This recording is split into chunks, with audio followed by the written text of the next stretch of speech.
As Voyager 1 was leaving the solar system, it turned to take one last picture of Earth, which looked like a small pale blue dot, as Carl Sagan described it.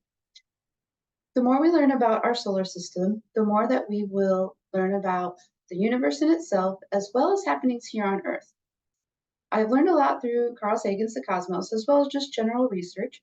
And so today we'll cover Mars's Olympus Mons, as well as its Mariner Valley. We'll cover Saturn and its moon Titan with its methane cycle.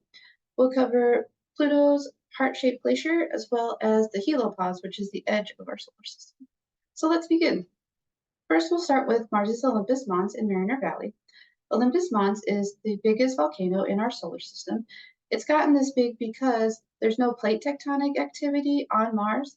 And so, just like on Earth, where there's a soft spot in the surface area where magma can come through, it just continued to build and build and build until it covered an area of 374 square miles, which, according to John Peters in his article, Our Earth and the Solar System, is the size of Arizona. There's also a cliff at the base of Olympus Mons, which suggests that maybe there was liquid water or glacier water at the edge that stopped the magma. And now that the glaciers or water is gone, now that makes that cliff there. The Mariner Valley, according to NASA's website on Mars space exploration, is the size of the continental United States. It's like the Grand Canyon on steroids. It goes to a depth of 4 miles. There's many theories on how this formed. Mostly it is agreed that as the planet was cooling, the planet was shrinking and built up pressure on the surface area. And because of this pressure and the non-existent plate activity, it built and built and built until it finally made this big crack. And so the inactivity of the plate tectonics give us Olympus Mons and its Mariner Valley. Next, we'll move on to, now that we've covered closer to home, we'll move out into the solar system. We'll cover Saturn and Titan. At Saturn's North Pole, there is a permanent fixed storm that is in the shape of a hexagon. This hexagon is due to standing waves. The way that the bands of clouds go around on the North Pole and it interacts with the jet stream makes these flat sides because the waves end up canceling out each other, according to Science Magazine's issue 5106. It's a fixed storm. It doesn't move. It's been there for a couple of years now that we have noticed on Saturn.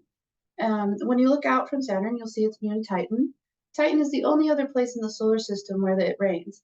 It doesn't rain water, though. It rains liquid methane, which the water on there is hard enough to make the mountains. And so it is a little bit different than our weather here.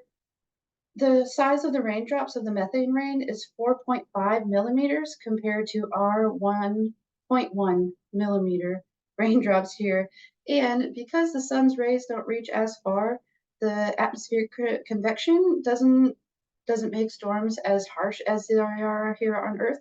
They're a bit more mellow and they die out pretty quickly.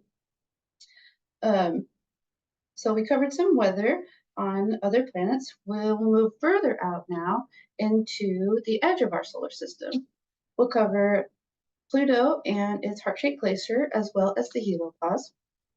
This heart-shaped glacier on Pluto is from a depression. It must have been an impact crater or something where the dense atmospheric gases of Pluto, which is like carbon monoxide and methane, they pooled up in this depression, which made it cooler and started to gather frost. And the more frost that it gathered, the more it reflected sunlight, which then made it even colder and collect more frost and more frost until, according to Nature magazine, issue 4631, it was so heavy that it shifted the axis of Pluto, where now this heart-shaped glacier is facing its moon Charon because of the gravitational forces. We really didn't know much about Pluto until New Horizons made it there in 2015. And New Horizons continues out further into the helopause, which, according to NASA, the helopause is a boundary where the solar rays cannot reach any further and start colliding with cosmic rays from like interstellar space. And so This boundary is really kind of fluid and it changes as the pressure from the cosmic waves comes in and the pressure that the sun can exert.